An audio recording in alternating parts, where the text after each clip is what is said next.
Est-ce que les États-Unis sont prêts pour gagner cette guerre? Oui! Ah, mais dis donc, toi aussi, c'est les États-Unis quand même. C'est les États-Unis quand même. On ne peut pas nous provoquer et puis on reste tranquille. On ne peut pas. Vous voyez ça?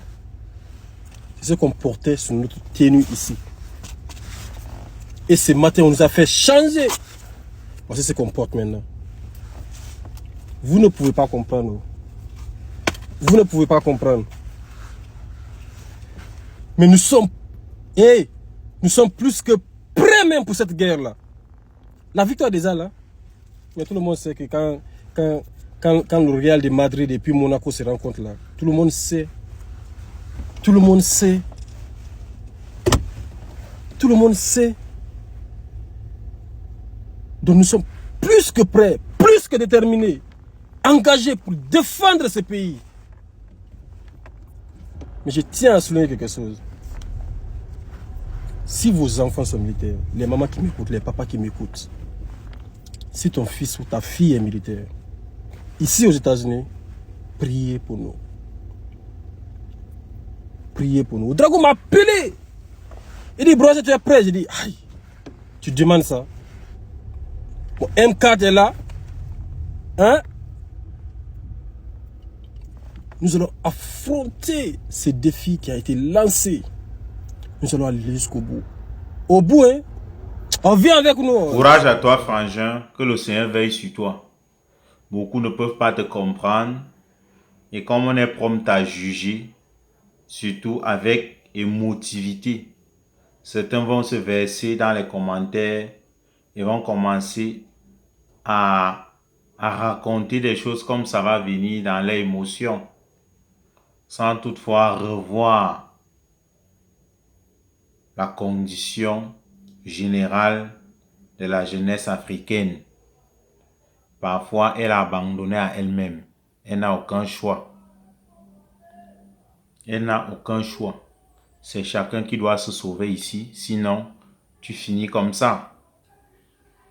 Et beaucoup ont choisi la route de l'aventure. Et on connaît comment ça se passe. Que tu sois en Occident, que tu sois, je ne sais pas, n'importe où, la réalité est la même. Beaucoup actuellement meurent en Ukraine. Beaucoup meurent en Russie. Pourquoi? Parce que la vie ne laisse pas de répit à la jeunesse africaine. Et ce n'est pas de la faute des jeunes africains. Donc, il faut beaucoup de courage pour prendre sa caméra et faire une vidéo et être fier de représenter une autre patrie face à une situation comme celle qui est en train de se vivre actuellement dans le monde. Je ne crois pas qu'il soit né de ce côté-là, parce qu'il s'exprime en français. Mais là, il a décidé de le faire. Et certainement, si la vie lui avait laissé un autre choix, il sera en train peut-être d'opérer dans autre chose, dans un autre domaine. Et malheureusement, en Afrique, on ne choisit pas. On subit la vie comme telle et on fait avec. Ça, c'est notre Afrique, c'est notre condition. Beaucoup de jeunes subissent, les jeunes africains passent par là, à travers le monde, comme je l'ai dit. Pas seulement là-bas, en Russie, en Ukraine, c'est pareil. Combien passent de vie à trépas chaque jour et que leurs familles ne connaissent même pas où ils sont. Ça, c'est le destin de la jeunesse africaine. Je ne sais pas si les gens qui nous gouvernent peuvent se regarder devant une glace et estimer vraiment qu'ils ont travaillé pour la jeunesse africaine. Parce que cette jeunesse-là a perdu espoir. Les pays africains se vident. Tout le monde est en train de vouloir aller de l'autre côté. Parce que on n'a pas mis l'humain au centre des préoccupations de la vie en Afrique. Ailleurs, ce n'est pas le cas.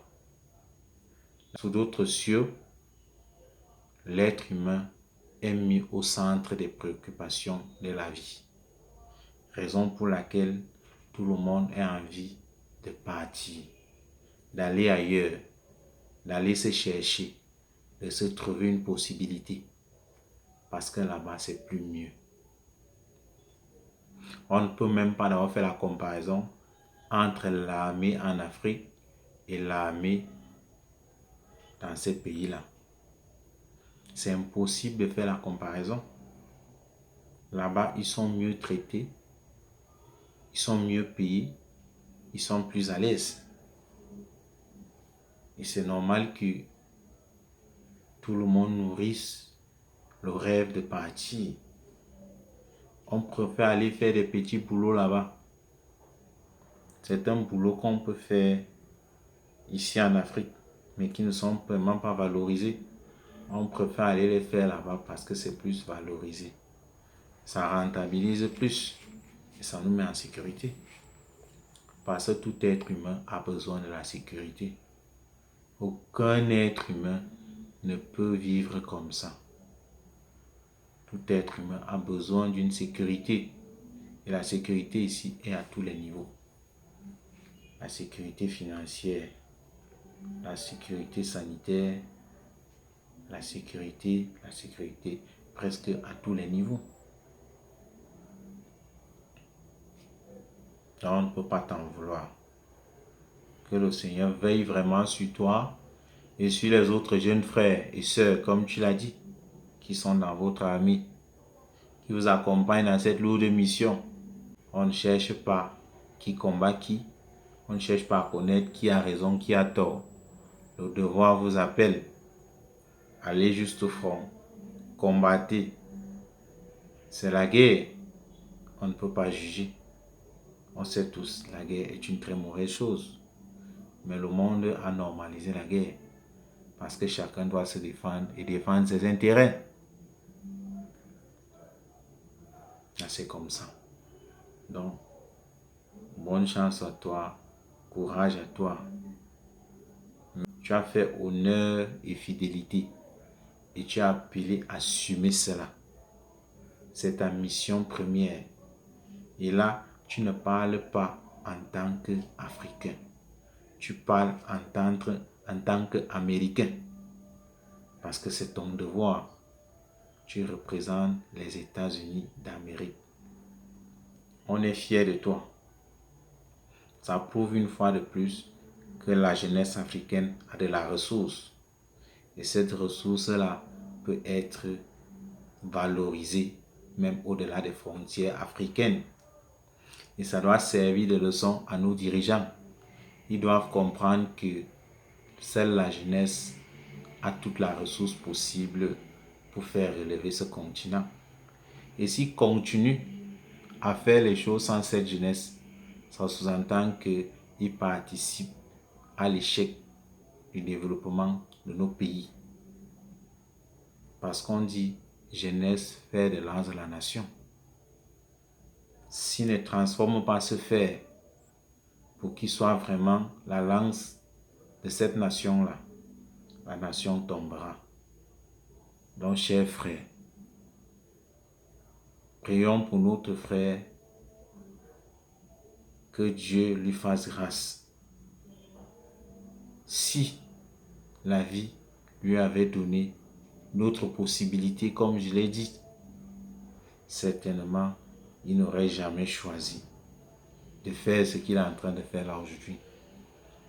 Mais la vie ne lui a pas laissé de répit. La vie ne lui a pas laissé un choix. On ne connaît même pas dans quelles conditions il est arrivé dans ce pays. Sans toutefois connaître son histoire, on ne peut point le juger. Donc mettons nos émotions de côté. Essayons juste de lui dire courage à toi, frangin. Que le Seigneur veille sur toi. Voilà le genre de message qu'on va avoir. On reste positif, moins du négatif. Voilà notre devise.